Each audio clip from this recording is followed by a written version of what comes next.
Hello everyone, welcome to all in modern Gurukula. So most of the students are facing problem in history, so I started the lecture of history also. ठीक है, तो मैंने GK section में आपके already polity और geography के lectures upload किए हैं. सून आई विल ट्राई कि मैं जल्दी से जल्दी आपका सारा सिलेबस यहाँ पे कंप्लीट कर दूँ. तो आज हम जो आपका लेक्चर स्टार्ट करेंगे उसमें जो आज हम पढ़ेंगे वो है आपका प्री हिस्ट्री और Indus valley civilization. So without a waste of a time let's start. तो सबसे पहले हमें समझना है कि हिस्ट्री क्या है. देखिए, अगर आपके हिस्ट्री से क्वेश्चंस बनते हैं तो आपके एग्ज़ाम में 4 to 5 क्वेश्चंस मैक्सिमम आएंगे आपके हिस्ट्री सेक्शन से. ठीक है, तो अब देखिए हिस्ट्री आपकी 2 पार्ट्स में डिवाइड होती है. आप लोगों ने पढ़ा होगा पहले भी. एक होता है आपका प्री हिस्ट्री और दूसरा होता है आपका हिस्ट्री. ठीक है, अब ये प्री हिस्ट्री और हिस्ट्री में क्या डिफरेंस है. देखिए, प्री हिस्ट्री उस टाइम की हिस्ट्री है जिसके बारे में कोई रिटन एविडेंस नहीं है. ठीक है, सिर्फ आर्कोलॉजिकल एविडेंस सपोर्ट करते हैं. मतलब क्या होता है, देखिए आर्कोलॉजी का मतलब क्या होता है. फॉर एग्जाम्पल अभी हम लोग यहाँ पे बैठे हैं, ठीक है, और कुछ टाइम बाद मैं यहाँ से चली गई तो क्या होगा, कुछ सर्वे किया जाता है. जिसमें सर्वे का मतलब क्या होता है, देखिए वहाँ पे आर्कोलॉजिस्ट आते हैं, वहाँ पे जो राख है, जो मिट्टी है, उसको स्टडी करके पता लगाया जाता है कि यहाँ पे कैसा टाइम पीरियड रहा होगा उस टाइम पे. ठीक है, तो वो कहलाता है आपका प्री हिस्ट्री. जिसके बारे में कोई रिटन नहीं होता, कोई बुक नहीं है, एविडेंस नहीं है, वो कहलाती है आपकी प्री हिस्ट्री. और हिस्ट्री कौन सा पीरियड है जिसके बारे में आपके रिटन एविडेंस हैं, जो बताते हैं कि हाँ उस टाइम पे ऐसा हुआ करता था, वो लिखित है, कहीं ना कहीं पे लिखा गया है. ठीक है, तो हिस्ट्री आपकी क्या होगी, 2 कैटेगरी में डिवाइड होगी. एक हो गया आपका प्री हिस्ट्री और दूसरा होता है आपका हिस्ट्री. ठीक है, इतना क्लियर है. अब देखते हैं फर्दर आपका हिस्ट्री और डिवाइड किया जाता है. कैसे किया जाता है, एक आपकी होती है एंशिएंट हिस्ट्री, ठीक है, दूसरी है आपकी मिडाइवल हिस्ट्री, तीसरी है आपकी मॉडर्न हिस्ट्री और एक आपका है कंटेम्प्रेरी एज जो अभी आपका चल रहा है. ठीक है, अब देखिए एंशिएंट हिस्ट्री आपकी सबसे पुरानी हिस्ट्री है. उसके बाद मिडाइवल हिस्ट्री में आप लोगों को पता होगा सारे मुस्लिम्स आते हैं, गौरी गजनी, अलग अलग ये शाहजहाँ, सब ने अलग अलग मॉन्यूमेंट्स बताए हैं जो हमारे एग्जाम के लिए इंपॉर्टेंट होते हैं कि ये मॉन्यूमेंट किसने बनाया था. ठीक है, एंशिएंट हिस्ट्री में आपका इंपॉर्टेंट सेक्शन है आईवीसी. सबसे पहली सिविलाइजेशन है आपकी इंडस वैली सिविलाइजेशन. दूसरा इसमें आपका इंपॉर्टेंट है वेद, जो अलग अलग वेद लिखे गए हैं. ठीक है, थर्ड उसके बाद जो आता है आपका मॉडर्न एज, मॉडर्न हिस्ट्री जिसको हम लोग बोलते हैं. आप लोगों को पता होगा कि बहुत सारे ब्रिटिशर्स आए जिन्होंने हम पे रूल किया, हम एक तरीके से आज़ाद हुए थे 1947 में. ठीक है, तो वो आपकी हिस्ट्री है मॉडर्न हिस्ट्री. उसके बाद जो आपका अभी का पीरियड चल रहा है उसको हम बोलते हैं आपका कंटेम्प्रेरी एज. ठीक है, अब सबसे पहले हम प्री हिस्ट्री में देखते हैं. तो प्री हिस्ट्री को भी मेनली 4 कैटेगरी में डिवाइड किया है, हम आने वाली स्लाइड्स में देखेंगे. यहाँ पर समझ लेते हैं पहले. देखिए सबसे पहले आपका है पैलियोलिथिक एज. ठीक है, पैलियोलिथिक एज क्या होता है, फर्स्ट ह्यूमन स्पीसीज जब आपकी आई थी उसको हम लोग बोलते हैं, समझ लीजिए कि वो 10,000 BC के पहले का टाइम है. ठीक है, फिर पैलियोलिथिक के बाद आपका आता है नियोलिथिक एज. नियोलिथिक एज क्यों बोलते हैं, देखिए हर एज में कुछ ना कुछ डिफरेंस हुआ है, इसीलिए उसका अलग अलग नाम दिया गया है. ठीक है, पैलियोलिथिक का मतलब बहुत पुराना टाइम, नियोलिथिक का मतलब कुछ नया वहाँ पे इन्वेंट हुआ है, इसीलिए उसका नाम नियोलिथिक दिया गया है. ठीक है, एंशिएंट एज के बाद मिडाइवल एज क्यों नाम दिया गया है, पूरी हिस्ट्री को हमने सेम नाम क्यों नहीं दिया है, बिकॉज मिडाइवल पीरियड में एंशिएंट से डिफरेंट कुछ हुआ है. क्या हुआ है, मुस्लिम्स का इन्वेंशन हुआ है पूरी मिडाइवल में. ठीक है, फिर मिडाइवल से हमने मॉडर्न नाम क्यों दिया है, बिकॉज मॉडर्न में पूरे के पूरे क्या है आपके ब्रिटिशर्स हैं. अब मॉडर्न एज ही क्यों नहीं चल रहा है अभी तक, बिकॉज अब हम क्या हो गए आपके आज़ाद हो गए. तो हमारा अभी जो एज चल रहा है उसको हमने अलग नाम दिया है, वो क्या है आपका कंटेम्प्रेरी एज.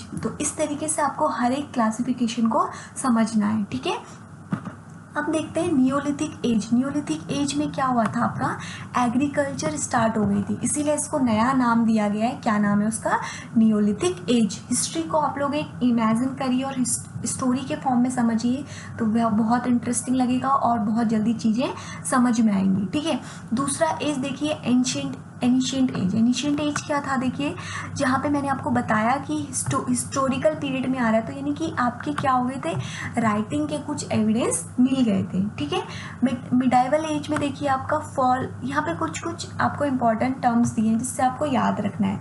मिडाइवल एज में देखिए fall of western Roman empire, या सिंपल टर्म में याद रखिए मुस्लिम इन्वेंशन. ठीक है, मॉडर्न एज में आप लोगों को पता होगा कि वास्को डी गामा आए थे सबसे पहले, तो यानी कि वो क्या थे आपके एक पोर्तुगीज थे, ठीक है।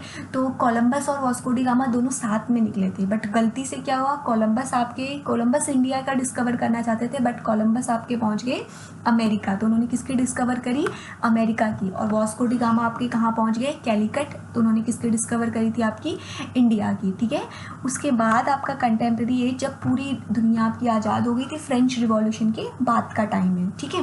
तो ये आई होप आपको ये समझ में आया होगा। इमेजिन करिए, दिमाग में दो फॉर्म लाइए, प्री हिस्ट्री और हिस्ट्री। प्री हिस्ट्री कौन सा टाइम है जिसके बारे में कोई डॉक्यूमेंट्स नहीं है, ठीक है, सिर्फ आर्कोलॉजिकल एविडेंस, या हम कह सकते हैं डेंड्रोकोलॉजी और आपकी कार्बन डेटिंग टेक्निक्स सपोर्ट करती हैं, ठीक है। हिस्ट्री कौन सा टाइम पीरियड है जहाँ पे हमारे रिटन एविडेंस प्रूव हैं, ठीक है। अब प्री हिस्ट्री को हमने फर्दर कैटेगरी किया है दो मेन कैटेगरी में। कौन कौन सी हैं, पैलियोलिथिक और नियोलिथिक। पैलियोलिथिक कौन सा टाइम है, सबसे पहला टाइम, ठीक है। और नियोलिथिक क्या है, जब कुछ नया डिफरेंट हुआ होगा पैलियोलिथिक से। तो क्या डिफरेंट हुआ, आपका एग्रीकल्चर बिगिन, ठीक है। दो चीज़ें क्लियर हो गई। अब दूसरे उसमें आइए हिस्ट्री में। हिस्ट्री में हमने क्या देखा, एंशिएंट, मिडाइवल, मॉडर्न और कंटेम्प्रेरी एज। एंशिएंट कौन सा है, जहाँ पे आपके राइटिंग एविडेंस स्टार्ट हो जाएंगे, वेद लिखे जाएंगे, ठीक है। मिडाइवल को कैसे याद रखना है, मिडाइवल सिंपल वन टर्म, मुस्लिम इन्वेंशन, ठीक है। नेक्स्ट आपका मॉडर्न। मॉडर्न को कैसे याद रखना है, कोलंबस और वास्को डी गामा से। वास्को डी गामा आपके पोर्तुगीज यानी कि ब्रिटिशर्स, मॉडर्न इंडिया। उसके बाद आपका कंटेम्प्रेरी है यानी कि प्रेजेंट टाइम, ठीक है। आई होप इतना क्लियर हो गया होगा आपको। अब समझते हैं एक एक करके। आज हम जो टॉपिक क्लियर करेंगे वो हम करेंगे, पहला हम टॉपिक जो समझेंगे वो हम करेंगे प्री हिस्ट्री। उसके बाद हम आपका एंशिएंट हिस्ट्री में आपका पहला टॉपिक करेंगे, वो है आपका IVC, that is Indus valley civilization, ठीक है। तो स्टार्ट करते हैं। तो देखिए, सबसे पहले प्री हिस्टोरिकल पीरियड आपका 4 कैटेगरी में डिवाइड है मेन, ठीक है। कौन कौन सी है, मेनली हम लोग 2 ही, उसको मेन ब्रॉड कैटेगरी 2 है, बट सब कैटेगरी आपकी 4 है। पहली आपकी है पैलियोलिथिक, फिर दूसरा एज आपका कौन सा है, मेसोलिथिक, फिर आपका कौन सा है, Neolithic, and last is chalcolithic, ठीक है। अब समझते हैं कि क्या क्या डिफरेंसेस इनमें रहे थे, कैसे इनका नाम दिया गया है। तो हम समझते हैं कि इमेज के थ्रू। देखिए, सबसे पहले आप लोग यहाँ पर देखेंगे सोर्सेज क्या है। देखिए सोर्सेज मैंने जैसे आपको बोला कि कोई रिटन एविडेंस सोर्स नहीं होगा, तो कहाँ से हमें पता चलता है, कुछ स्टोन टूल्स मिले हैं, स्कल्पचर्स मिले हैं, पॉटरीज मिली हैं, पेंटिंग मिली है, आर्किटेक्चर से पता चलता है हमें, और मेटल टूल से पता चलता है, ठीक है। तो कोई भी इसका यहाँ पे रिटन डॉक्यूमेंट नहीं है, इसीलिए कौन सी हिस्ट्री है, प्री हिस्ट्री, ठीक है। अब 4 कैटेगरी मैंने आपको बताई थी। यहाँ पे देखिए सबसे पहले ऊपर फर्स्ट में लिख दिया है नो रिटन रिकॉर्ड अवेलेबल, सिर्फ आर्कियोलॉजिकल एविडेंस सपोर्टेड, ठीक है। अब सबसे पहले हमने देखा कि प्री हिस्ट्री में 4 कैटेगरी हमने देखी थी। पैलियोलिथिक को हम लोग अल्टरनेटिव नेम भी बोलते हैं, ओल्ड स्टोन एज, ठीक है। दूसरा कौन सा था, मेसोलिथिक। नेक्स्ट कौन सा था, नियोलिथिक। उसके बाद लास्ट कौन सा था आपका, कैल्कोलिथिक। ये 4 डिफरेंट एजेस आ गई। अब हम डायग्राम से समझते हैं कि कैसे कैसे चेंजेस हुए, ठीक है। देखिए सबसे पहले फर्स्ट ह्यूमन आपका है, उसको हमने बोला आपका पैलियोलिथिक एज, ठीक है। अब देखते हैं कि ये लोग कैसे रहा करते थे उस टाइम पे, ये कैसे थे मेनली। देखिए एक वर्ड में समझना है, हंटर एंड गैदर्स। कैसे थे पैलियोलिथिक एज के टाइम के लोग, हंटर और गैदर होते थे, ठीक है। दूसरी चीज़ आप सोचिए खुद, अगर आप इंसान हैं तो आपको सबसे मेन सोर्स क्या है, वाटर। तो ये लोग कहाँ पे रहते थे, कहाँ पे ये लोग कहाँ पे मेनली रहा करते थे। देखिए मेनली जहाँ पे कौन सी जगह पे बसेंगे, जहाँ पे आपका क्या होगा, पानी होगा। तो देखिए यहाँ पे लिखा है लैंड नियर रिवर, ठीक है। अब हंटर और गैदर तो थे, बट क्या था, देखिए यहाँ पे आपको दिख रहा है बड़े बड़े पत्थर। तो ये लोग क्या करते थे, और बड़े बड़े इंस्ट्रूमेंट दिख रहा है, बड़े बड़े पत्थरों से बड़े बड़े जानवरों का शिकार करते थे और उनको खाते थे, इसीलिए क्या टर्म दिया गया है, हंटर एंड गैदर, क्लियर है। उसके बाद नेक्स्ट स्टेज आपका कौन सा आया, मेसोलिथिक एज। अब मेसोलिथिक एज में प्री हिस्ट्री से क्या डिफरेंस है, पैलियोलिथिक से क्या डिफरेंस है। ये लोग देखिए बहुत बड़े टूल्स का यूज़ कर रहे हैं। एक ही चीज़ डिफरेंस आता है, क्या डिफरेंस आता है कि ये लोग ना छोटे छोटे टूल्स बनाने लग जाते हैं। टूल्स का मतलब एक शार्प टाइप के टूल बनाते हैं, बड़े पत्थर की जगह पे ये लोग क्या करते हैं, छोटे पत्थर का यूज़ करना स्टार्ट करते हैं। उस छोटे पत्थर को हम क्या बोलते हैं, आपका माइक्रोलिथ। नाम याद रखेंगे, क्या बोलेंगे, माइक्रोलिथ। तो छोटे पत्थर का यूज़ करेंगे और सीधे निशाने पे मारेंगे और एनिमल्स को किल करेंगे और खाएंगे, क्लियर है। अब उसके बाद नेक्स्ट आपकी स्टेज डिस्कवर होती है वो क्या है आपका नियोलिथिक। नियोलिथिक, नियो का मतलब क्या होता है नया, यानी कि पहले से कुछ नया हुआ है, इसीलिए उसका नाम क्या दिया गया है नियोलिथिक एज। अब देखिए क्या करते हैं ये लोग, पॉटरीज बनाना स्टार्ट कर देते हैं, आपको दिख रहा है डायग्राम में, बर्तन छोटे छोटे बनाना स्टार्ट कर देते हैं। दूसरा इंपॉर्टेंट जो ये करते हैं, अब ये लोग डोमेस्टिकेशन स्टार्ट कर देते हैं। डोमेस्टिकेशन का मतलब क्या होता है, एनिमल्स को पालना, ठीक है। दूसरा चीज़ क्या करते हैं, एग्रीकल्चर स्टार्ट कर देते हैं। आ रहा है समझ में, अभी लोग क्या करते हैं, डोमेस्टिकेशन और एग्रीकल्चर स्टार्ट कर देते हैं। और दूसरा क्या करते हैं, पॉटरीज बनाते हैं। तो यानी कि पहले से कुछ डिफरेंट किया है। पहले 2 स्टेज के एज क्या लोग क्या करते थे, एक बड़े पत्थर का यूज़ करके जानवरों को खाते थे, दूसरा छोटे पत्थर का यूज़ करके जानवरों को खाते थे, इसलिए दोनों आपका सेम कैटेगरी में आ रहे हैं, ठीक है। फिर नियोलिथिक का मतलब क्या था, नियोलिथिक में उन्होंने डिफरेंट किया, क्या किया, पॉटरीज बनाना स्टार्ट किया, एनिमल्स का डोमेस्टिकेशन किया, एग्रीकल्चर स्टार्ट किया, ठीक है। उसके बाद नेक्स्ट स्टेज जो आती है उसको हम क्या बोलते हैं, आपका कैल्कोलिथिक एज, यानी कि इसको मेटल एज भी बोलते हैं। अब ये लोग और टेक्निक यूज़ करते थे, आपको पता है ना, मिक्सचर ऑफ मेटल, उसके बाद ये नया बर्तन बनाने लग गए थे, ठीक है। तो इसलिए इसको हम लोग क्या बोलते हैं, मेटल एज। और यहाँ पे इन्होंने कैल्कोलिथिक एज में छोटे छोटे हट्स बनाने स्टार्ट कर दिए थे। यहाँ पे देखिए ये तीनों स्टेज के लोग नोमैड और नेकेड थे। कौन कौन से, पैलियोलिथिक, मेसोलिथिक और नियोलिथिक। बट कैल्कोलिथिक के लोग क्या करने लगे थे, अपने कपड़े पहनने लगे थे। कपड़े में ये लोग क्या करते थे, उस टाइम पे कोई ऐसे मॉडर्न ड्रेसेस तो होती नहीं थी, तो ये लोग क्या करते थे, पत्तियों से अपने आप को ढकते थे। दूसरा ये लोग क्या करते थे, एनिमल स्किन का यूज़ करते थे, ठीक है। तो ये 4 चीज़ें आपको क्लियर हो गई होंगी प्री हिस्ट्री में, पैलियोलिथिक, मेसोलिथिक, नियोलिथिक और कैल्कोलिथिक। अब एग्जाम के लिए जो इम्पोर्टेंट है हमारा वो है यहाँ पे, फर्स्ट क्वेश्चन आपका पूछा जाता है कि पहली कौन सी क्रॉप थी जो उन्होंने बोई थी। तो आप लोग मुझे इसका आंसर आप लोग देंगे थोड़ा बहुत इसके ऊपर स्टडी करके, ठीक है। दूसरी आपको साइट्स इनकी याद रखनी है कि कौन कौन सी इंपॉर्टेंट साइट्स हुआ करती थी। तो आप लोग एक बार देख लेंगे, सिर्फ वो इतना इंपॉर्टेंट नहीं है। इंपॉर्टेंट आपको ये चीज़ें याद रखनी है कि कैसे कैसे डिफरेंस हुआ। कभी कभी एग्जाम में माइक्रोलिथ पूछ देता है, तो आपको माइक्रोलिथ याद रखना है, कुछ नहीं है, बड़े पत्थर का छोटा पत्थर, ठीक है। दूसरा आपको याद रखना है कि मेटल एज किसको बोला जाता है, किसको बोला जाता है, कैल्कोलिथिक एज को, ठीक है।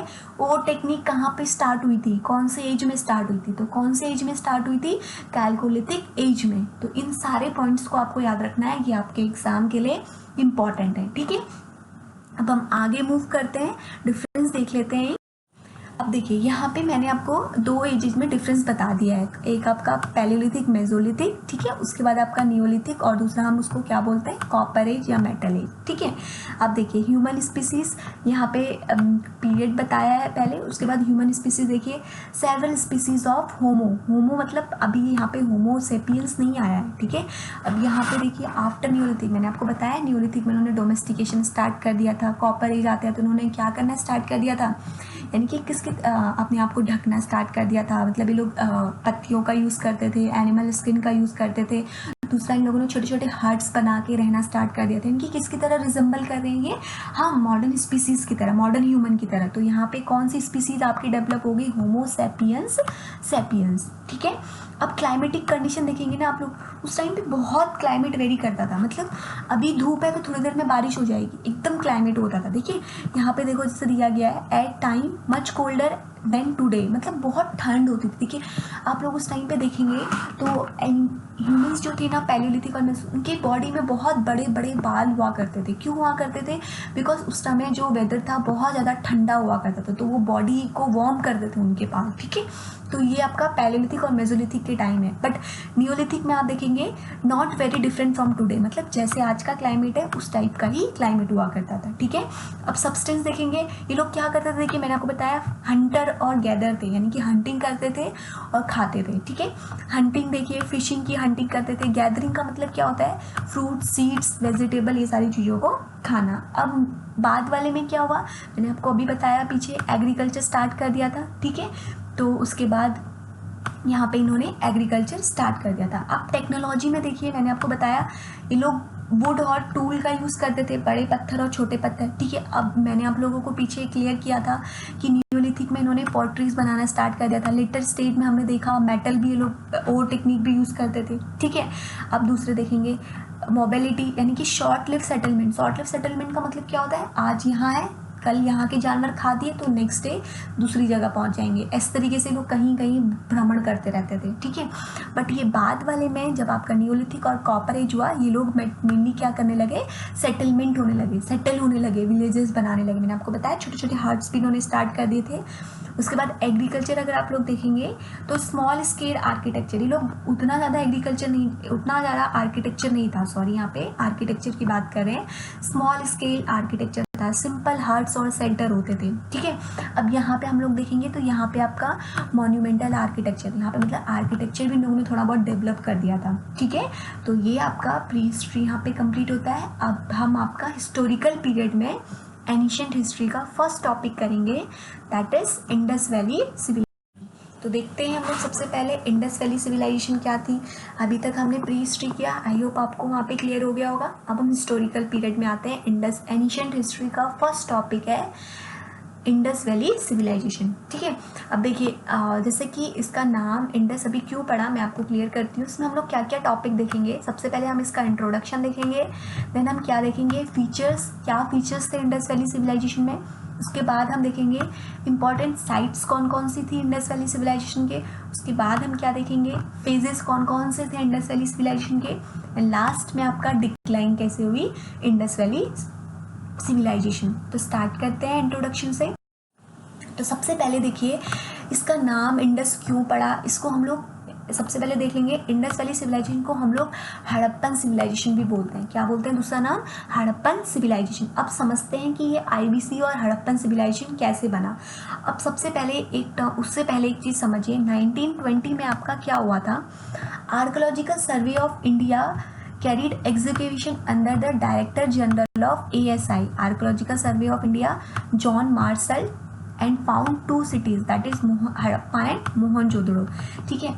अब देखिए सबसे पहले आपकी 1920 में क्या हुई थी, आर्कोलॉजिकल सर्वे ऑफ इंडिया बनी थी। तो उसके तहत आपका किसने बनाई थी, डायरेक्टर जनरल कौन थे उस टाइम में, जॉन मार्शल। तो अब इन्होंने क्या किया, इन्होंने बोला कि मुझे एग्जीक्यूट करना है। एग्जीक्यूट का मतलब क्या है, ढूंढना, जैसे आजकल हिस्टोरियन करते हैं ना, उस तरीके से, ठीक है।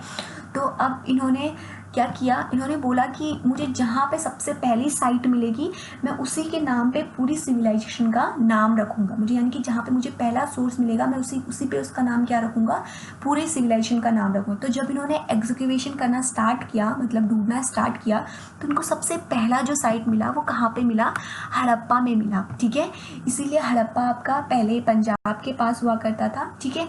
तो अब इसीलिए इन्होंने पूरी सिविलाइजेशन का नाम क्या भी बोला जाता है, हड़प्पन सिविलाइजेशन। तो याद रखेंगे हड़प्पा के नाम पे पूरा नाम क्या रखा गया, हड़प्पन सिविलाइजेशन। अब दूसरा, इसको आईवीसी क्यों बोलते हैं, इंडस वैली सिविलाइजेशन क्यों बोलते हैं। अगर आप देखेंगे इंडस ये रिवर है आपकी, तो जो ये आपका पूरी सिविलाइजेशन बसी है ना, यहाँ पर आप देखेंगे तो ये पूरी इंडस रिवर और उसके आसपास के ट्रिब्यूटरी के उस पर ही बसी है।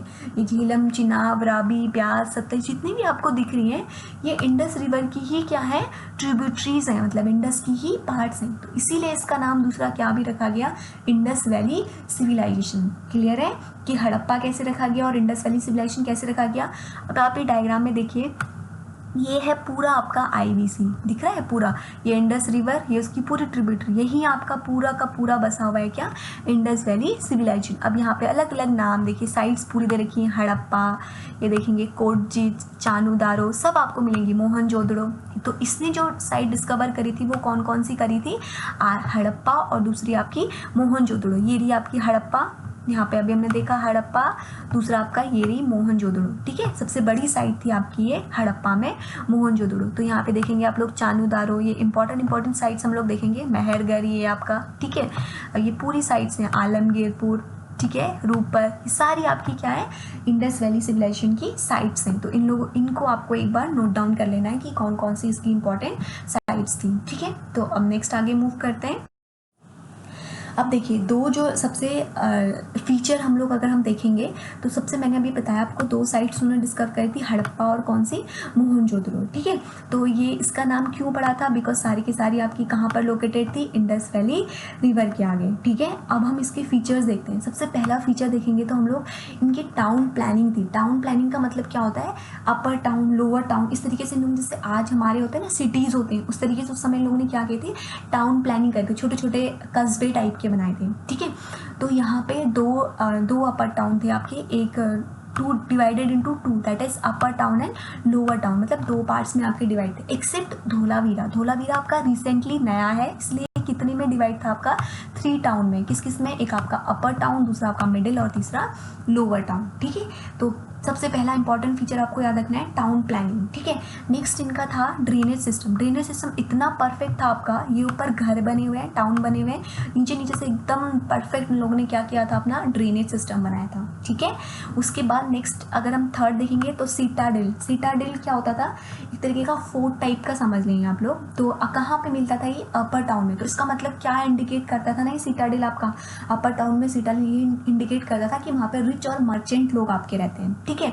तो बिगेस्ट सीटाडिल कहाँ पे मिला, एग्जाम के लिए इंपॉर्टेंट, मोहनजोदड़ो में, ठीक है। उसके बाद आपकी नेक्स्ट आपका है ग्रेट बाथ, मतलब इन्होंने इतना बढ़िया बाथ का सिस्टम बनाया था, ठीक है। उसके बाद ग्रेनरी को स्टोर करने के लिए इन लोगों ने अलग अलग ग्रेन स्टोर बनाए थे, ठीक है। हड़प्पा में आपका ग्रेनरी मिला था राइस हग्स का। ये भी पूछता है कि राइस का कहाँ पे एग्जीक्यूट हुआ था, तो आपको याद रखना है हड़प्पा में, ठीक है। अब मैं आपको दिखाती हूँ सिटाडेल ये सब क्या होता है। देखिए ये आपको दिख रहा है सिटाडेल, ये दिख रहा है एक तरीके का फोर्ट टाइप का आपको दिख रहा है ना। तो इस तरीके का टाउन होगा, अपर टाउन और लोअर टाउन। तो अपर टाउन में इस तरीके का आपका सिटाडेल मिलेगा, ठीक है। टाउन प्लानिंग देखिए किस तरीके से इन लोगों ने परफेक्ट टाइप से, ये घर टाइप के आपको दिख रहे होंगे, टाउनिंग इन्होंने बनाई हुई थी, पूरा आपका कह सकते हैं सोसाइटी टाइप का, कस्बा टाइप का, ठीक है। उसका ग्रेनरी देखिए इस तरीके से ये लोग सब स्टोर करके रखते थे, ठीक है।